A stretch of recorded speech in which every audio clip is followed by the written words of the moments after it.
Sometimes, just before you actually fall asleep, there's a silence that lasts too long. Not just quiet, but a kind of emptiness that feels deep, like the world forgets to breathe. That's when they slip in. It's not a dream, not an outside noise. It's something that rises straight inside your head.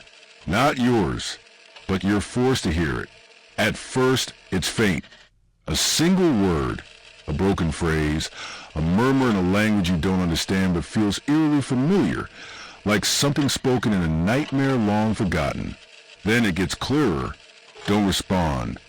The voice comes from behind your awareness, like a whisper bleeding through the cracks of a mind starting to dissolve. And when you hear it, you know one thing for certain. You're not alone in your head anymore. That night, there was no rain, no wind, but the curtains moved, and the hallway light flickered for no reason. Your phone buzzed once, but when you checked, no notification.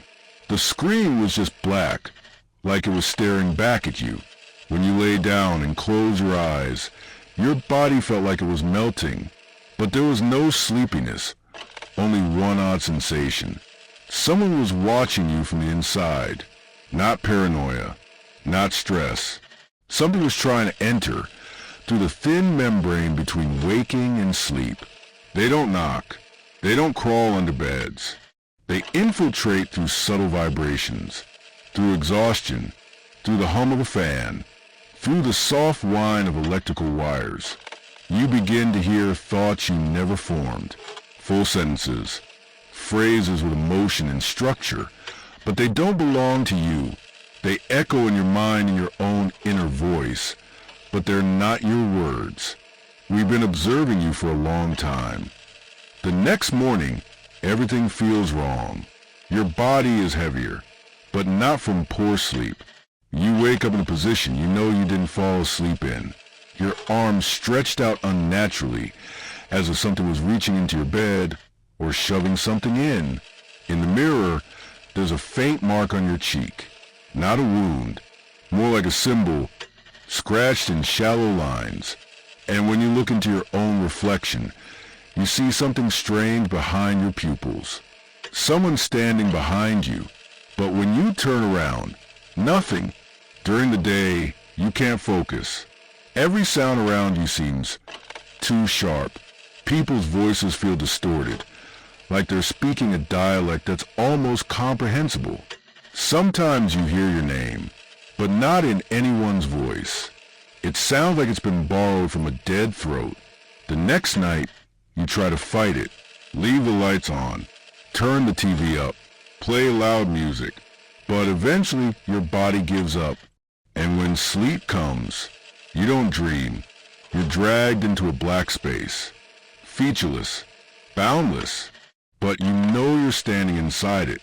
You see yourself from above, a perspective that should be impossible. Then the voices begin, not from mouths, but from the walls, from the floor, from the very air. Consciousness test initiated, emotional response detected, identity dilution in progress. And your thoughts begin to vanish. Literally, you try to remember your name. Nothing. Your birthday blank. Your mother's face unrecognizable. They're erasing you. You wake up frozen. You can't move. You can't speak. You hear breathing, but not from your lungs. It's as if your body exists somewhere else, and you're just the echo of what was inside. Next to your bed is a silhouette, not a person, not a shape, but an absence, shaped like a human, like reality had been cut and something else filled the gap. It doesn't move, but you feel your brain trembling with every second it remains. You're being scanned, logged, tagged, and when it finally vanishes, relief doesn't come, because you know it never left the room. It simply retreated deeper, into a corner of your mind you can't reach when awake. On the third day, you find a note. You don't remember writing it. The handwriting is shaky. The ink almost faded. Don't answer the whisper. Once you do, you're open, and they don't close again. On the back of the paper, a second line, written in red. Tonight, they speak in a voice you'll recognize. And when the night comes, you hear the whisper again. But this time, it's a voice from a childhood dream. A voice that should have died long ago. I've missed you. And you, without realizing, respond. Who's there? You answered. You weren't supposed to, but you did. And now, everything has changed. Not in ways you can see, but in the way you feel constantly, like a false heartbeat pulsing from a room that isn't yours. Waking up feels wrong. The sky is still blue, but too blue, like it's been filtered through something that isn't sunlight. The walls in your room feel slightly off. Not out of place, but shifting inward, like the room is shrinking every time you blink. And you are no longer alone. The voice doesn't wait for sleep anymore. Now, it interrupts your meals, your commute, your conversations. It no longer whispers. It cuts in. You try to read a book, but halfway through, the sentences change. Not in a sprint. The paragraph starts speaking directly to you. Stop resisting. We are already here.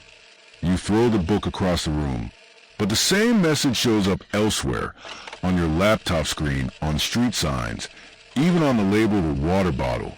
Everything is talking to you now. At work, you try to act normal, but people's faces are wrong. Their eyes blink too frequently. Their heads tilt at odd angles, like puppets being forced to speak with mouths out of sync. Then one of them stares at you, too long, no expression, and whispers something their lips don't match. He answered. He's ours now. You pretend not to hear, but inside, everything tightens. That night, you dream again, but it's not a dream. You're in a blank room. The ceiling stretches too far. No doors, no windows, yet you can see yourself standing there from a point of view that shouldn't exist. Voices flood in, not spoken but present, vibrating in the walls, the air, your bones. Conscious integrity breach. Subject aware of intrusion. Begin memory erosion. You try to recall your name, gone. Your birthday empty. Your childhood home, faceless. They're rewriting you. You jolt awake, soaked in sweat. But something is wrong. There's no clock, no mirror. The door won't open. Your phone is missing. And from beyond the wall, a voice whispers, this is still a dream, but soon it won't be. You pound the wall. No answer. The floor begins to soften. Your body sinks, not pulled by gravity, but dragged by something that wants to replace you. When you finally truly wake up, you're not sure it's real. People stare too long. Your shadow lags behind your movement. Mirrors reflect the wrong room. On your desk, a note that you didn't write. Silent protocol. Phase 3. Let them believe this is still the world. You want to scream, but who would listen? Everyone seems normal, but they blink in reverse. And sometimes they walk backwards, then reset like nothing happened. One night, you record yourself sleeping. The next morning, you review the footage. You see yourself sitting upright for 3 hours, not moving, staring directly into the camera. But you're sure you were asleep. Your eyes never blink. Your mouth moves slowly, muttering phrases in a language no translator recognizes. You pause the video. Zoom in for 1 frame, 1 second. Someone is sitting behind you. Their face is warped, but their eyes, identical to yours. The days pass, but time feels broken. Clocks stutter. The sun rises too fast. Darkness arrives before evening, and all the while, the voice repeats. You answered, now you listen. We are speaking.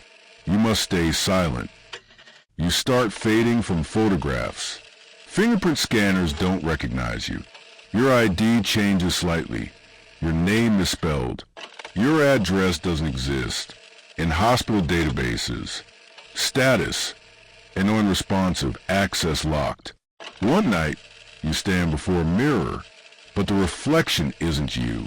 It's them, the ones who've been speaking. They have no faces, but they have mouths, and their mouths open. Now it's your turn to speak.